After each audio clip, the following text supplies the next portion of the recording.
ఓం మహాగణాధిపతయే నమః. ఓం గురుభ్యో నమః. ఓం శ్రీమాత్రే నమః.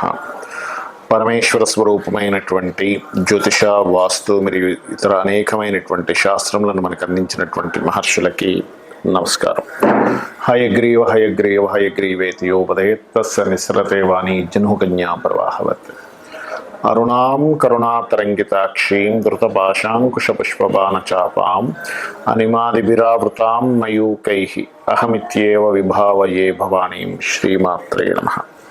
ప్రేక్షకులకి లలితాంబిక అమ్మవారి యొక్క అనుగ్రహం పరిపూర్ణంగా కలగాలని మనస్ఫూర్తిగా కోరుకుంటూ మనం ఈరోజు చెప్పుకోబోయేటువంటి అంశం ఏమిటి అంటే, గురువు మే 1వ తేదీ 2వ తేదీ మధ్యలో మారుతున్నాడు. 1వ తేదీ మారుతున్నాడు కరెక్ట్గా చెప్పాలంటే. అయితే 2వ తేదీ నుంచి దాని యొక్క ప్రభావం కనబడుతూ ఉంటుంది.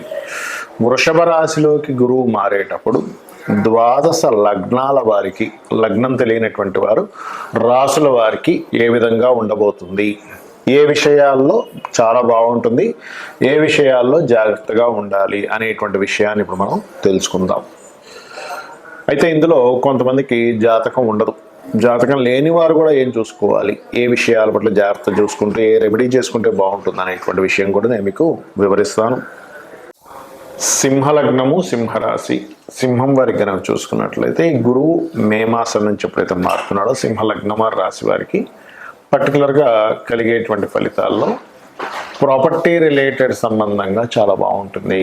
ఎస్టాబ్లిష్మెంట్ అంటే ఏదైనా ఒక ప్రాపర్టీ కొనుగోలు చేయడం కానీ, లేకపోతే ఏదైనా ఒక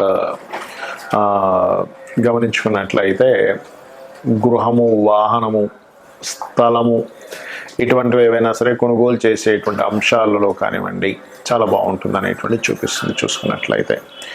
అలాగే మరొక విషయం ఏంటంటే, గమనించుకున్నట్లయితే ఈ ప్రాపర్టీ సంబంధించింది ఒకటి బాగుంది. హైయర్ ఎడ్యుకేషన్ రీత్యా ఉన్నత విద్య లేనట్లయితే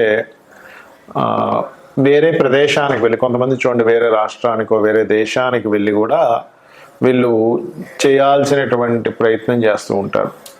ఉద్యోగరీత్యా కావచ్చు, లేకపోతే ఉన్నత విద్యా సంబంధమైన విషయాల్లో కావచ్చు. ఇటువంటి వాటికి గురువు అనుకూలిస్తాడు. కాకపోతే గురువు దశమంలో ఉన్నందుకు మార్పులను ఇస్తాడు ఖచ్చితంగా. ఎందుకంటే ఇక్కడ కొంత స్ట్రెస్ ఇవ్వాలి, మార్పు ఇవ్వాలి, ఎక్స్పాన్షన్స్ ఇవ్వాలి. వీళ్ళు ఏదైనా ఒక స్థలం ఎక్స్పాన్షన్ చేసుకోవడం కానీ, లేకపోతే ఒక office related and job related సంబంధించిన విషయాల్లో మార్పులు తెచ్చుకోవడం కానీ ఇటువంటివి చాలా స్పష్టంగా గోచరిస్తున్నాయి. కాకపోతే మీకు సప్తమ స్థానంలో శని భగవానుడు ఉన్నందుకు కొంచెం వివాహ సంబంధించిన విషయంలో కొంచెం స్లో అవుతూ ఉంటాయి.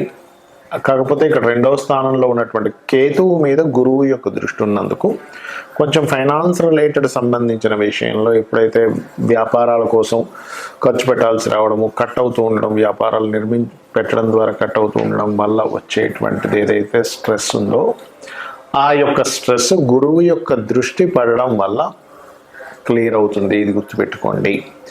అలాగే మరొక విషయం ఏంటంటే, ఇక్కడ గమనించుకున్నట్లయితే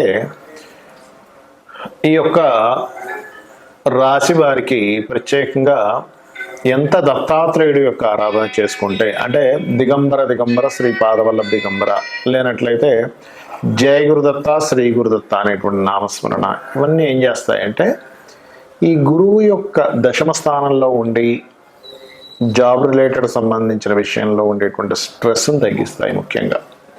కాబట్టి ఇవి చేసుకోండి. దీంతో పాటు నవగ్రహాల్లో ప్రత్యేకంగా కేతువు, గురువు గ్రహాల దగ్గర నేతితో దీపాన్ని వెలిగించండి. మరియు వీలైతే చందనము ఉంటుంది, చందనంతో శివునికి అభిషేకం చేయండి. చందనము నీటితో అయినా చేయొచ్చు. అంటే గురుబలం పెరిగి దీనివల్ల మీకు ప్రొఫెషనల్గా బాగుంటుంది. అలాగే ప్రొఫెషనల్గా ఇంకా బాగుండాలంటే లలితా సహస్రనామాల్లో ఓం శ్రీమాతా శ్రీ మహారాజ్ఞి శ్రీమత్ సింహాసనేశ్వరి నమః లేనట్లయితే ఓం మాణిక్య మకుటాకార జానుద్వయ విరాజితాయ నమః చేసుకోండి. అన్ని విధాలు బాగుంటుంది. చాలామందికి వాళ్ళ యొక్క డేట్ ఆఫ్ బర్త్ తెలియదు, నక్షత్రం తెలియదు, రాశి ఏమీ తెలియదు. రాయలేదండి మా వాళ్ళు, రాసిన ఇక్కడ మిస్ అయింది అంటూ ఉంటారు. అటువంటి వారికి మరి ఈ గురుగ్రహం మార్పు వల్ల ఎటువంటి పరిహారాలు చేసుకోవాలి, ఎటువంటి పరిహారాలు చేసుకుంటే మీకు బాగుంటుందో చెప్తాను. ఎప్పుడైనా గుర్తుపెట్టుకోండి, గురువు మారిన ప్రతిసారి మనకు పుష్కరాలు వస్తాయి. అలా ఎవరికైనా గురుగ్రహ సంబంధించింది బాగుండాలి అంటే గురువు మారాడు నాకు ఎలా ఉంటుందో ఎట్లాంటివి అవుతాయో అంటే ఒకటే చెప్తాను.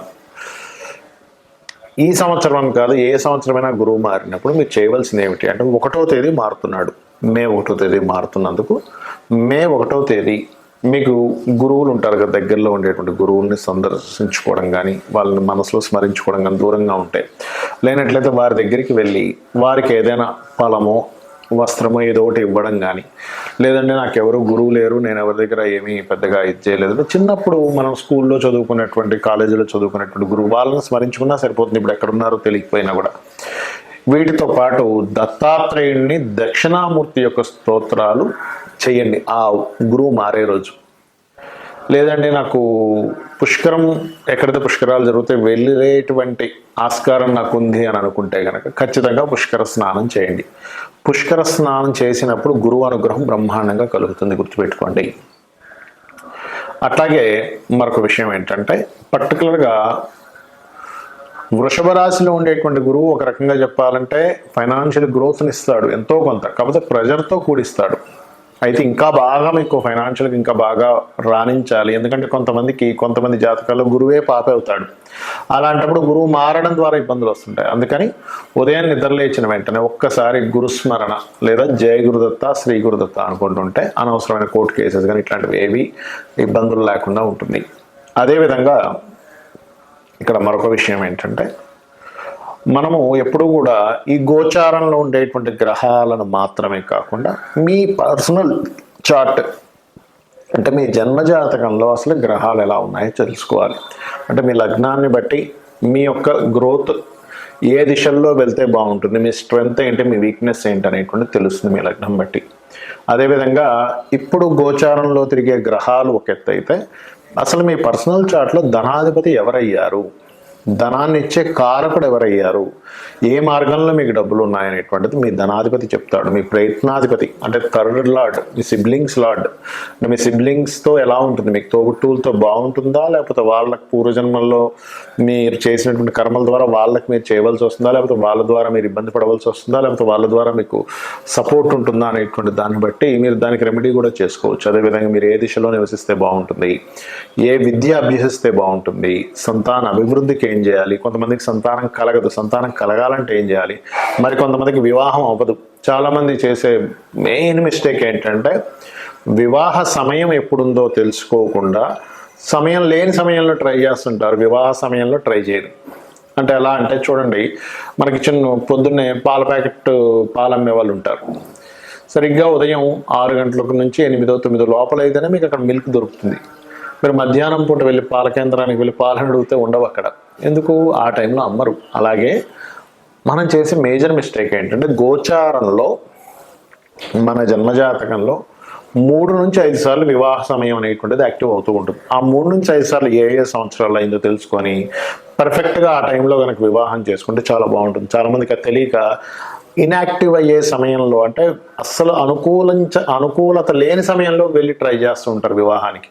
ఆ సమయంలో తిరుగుతారు, ఆ సమయంలో ఫొటోస్ పంపిస్తారు, అవతల వాళ్ళకి మధ్యవర్తికి చెప్తారు, అక్కడ అవ్వదు. సో ఇది పర్టికులర్గా మీరు తెలుసుకోవాలి, ఇది గుర్తుపెట్టుకోండి. అలాగే చాలామందికి ఉద్యోగం బాగాలేదండి, ఉద్యోగంలో నేను గ్రో అవ్వలేకపోతున్నాను. పర్టికులర్గా మీకు ఎందులో బాగుందో అందులోకి వెళ్ళాలి. అదేవిధంగా ఒక్కొక్కసారి ఉద్యోగం కాకుండా వ్యాపారం బాగుంటుంది, ఇంకొంతమందికి ఉద్యోగమే ఇక్కడ కాకుండా విదేశాల్లో బాగుంటుంది, లేదా మరి కొంతమందికి ఇన్వెస్ట్మెంట్స్ చేయడం ద్వారా డబ్బులు వస్తూ ఉంటాయి. అసలు ఏముంది మీ జాతకంలో అనేటువంటి తెలుసుకోవాలి ఎప్పుడు కూడా. అయితే మీకు ఇక్కడ సందేహం కలగొచ్చామండి, మేము మరి ఈ జన్మజాతకమే మొత్తం అంటున్నారు, మరి ఈ గోచార గ్రహాలు, ఈ గురువు మారుతున్నాడు, శని మారుతున్నాడు, ఫలానా గ్రహం మారుతుంది, ఈ గ్రహాలన్నీ కలిసి ఉన్నాయి, ఈ ఉగాది ఫలితాలు ఇవన్నీ ఎందుకు చెప్పుకుంటున్నాం మీకు సందేహం కలుగుతూ ఉంటుంది. ఇక్కడ ఒకటే గుర్తుపెట్టుకోండి, మనము తీసుకునేటువంటి నిర్ణయాలు, మన ఆలోచనలు, మన నిర్ణయాలు, మనం ఉండేటువంటి సిచ్యువేషన్స్, మన పర్సనల్ ఎంత ఉంటుందో బయట ఉండేటువంటి గ్రహస్థితి అంటే బయట ఉండేటువంటి సిచ్యువేషన్స్ అంటే బయట ట్రాఫిక్ ఎలా ఉంది, మార్కెట్ ఎలా ఉంది అనే దాన్ని బట్టి మన నిర్ణయాల్లో మ్యాచ్ అవుతుంటాయి అవి. అంటే మీరు సరిగ్గా మార్కెట్లో పలానా ప్రోడక్ట్ అమ్ముడుపోయే సమయం వచ్చినప్పుడు మీరు ప్రోడక్ట్ తీసారనుకోండి, బాగా అమ్ముడుపోతుంది. అలా కాకుండా స్కూల్స్ స్టార్ట్ అయిపోయాయి, ఓ 2-3 నెలలు అయింది అప్పటికే. అప్పుడు మీరు స్కూల్ బ్యాగ్స్, స్కూల్ బుక్స్ కొంటారని అమ్ముతారంటే ఎవరు కొనరు. ఎందుకు? ఆల్రెడీ కొనేసారు అప్పటికి. సో మార్కెట్లో ఏది అవసరం దానికి ఏది అమ్మాలి. ఒక దగ్గరికి వెళ్తున్నప్పుడు పలానా సమయానికి చేరుకోవాలంటే ఆ సమయంలో ట్రాఫిక్ ఎంత ఉంటుంది, ఎంత బిజీగా ఉంటుంది రోడ్స్, కాబట్టి నేను అరగంటలో వెళ్ళాల్సింది గంటన్నర పడుతుంది అనేటువంటిది. మీకు ఎంత మంచి కారు ఉన్నా, ఎంత మంచి డ్రైవర్ ఉన్నా, లేకపోతే మీరు ఒక అద్భుతంగా మీరు వెళ్తున్నా కూడా, అక్కడ అద్భుతమైన డ్రైవింగ్ వచ్చినా కూడా అక్కడ మాత్రం సిచ్యువేషన్స్, రోడ్స్ అన్ని బ్లాక్ ఉన్నాయనుకోండి, మీరు ఎలా వెళ్ళలేరు. ఈ గోచార గ్రహాల ఫలితం కూడా అంతే. అంటే బయట ఇప్పుడు ఉండే సిచ్యువేషన్స్ని గోచార గ్రహాలు చెప్తుంటాయి. దీనికి నీకు సపోర్టివ్గా ఉంది, దీనికి నీకు అపోజివ్గా ఉంది. సో అందుకని మనం చెప్పుకుంటూ ఉంటాం. కాబట్టి ఇవన్నీ ఒక ఎత్తు అయితే, నేను అమ్మవారిని నమ్ముకుంటున్నాను, అమ్మవారే నాకు ప్రతిదీ అమ్మవారే అని చెప్పి మనస్ఫూర్తిగా ఎవరైతే మీరు అమ్మవారిని నమ్ముకుంటూ అమ్మవారికి చెప్పుకుంటూ ఒక మనిషి పక్కన ఉన్నట్టుగానే మీరు ఎప్పుడైతే మీ జీవితాన్ని ప్రారంభిస్తారో, ఈ గ్రహాలు కానివ్వండి, దశలు కానివ్వండి, వాస్తు కానివ్వండి, ఇవన్నీ కూడా మీ మీద ప్రభావం చాలా కించిత్ మాత్రమే ప్రభావం చూపిస్తారు. అసలు చూపించవు చెప్పాలంటే. ఎందుకంటే అంతా సర్వం అమ్మవారే. రహస్యం తెలుసుకున్నారు మీరు, అంతా అమ్మవారే, నేను అందులో భాగం అని. రహస్యం తెలిసిపోతే ఏ దోషం మీకు ఉండదు. దేని గురించి ఆశపడరు, దేని గురించి భయపడరు, దేని గురించి బాధపడరు. సకలం అమ్మవారు అనుకుంటారు. అది అంత ఈజీగా రాదు, బట్ జర్నీలో వస్తుంది. మీ అందరూ కూడా అమ్మవారి అనుగ్రహానికి పూర్తిగా పాత్రలు అవ్వాలని, అమ్మవారి అనుగ్రహం మీ మీద పరిపూర్ణంగా ఉండాలని కోరుకుంటూ శ్రీమాత్రే నమః.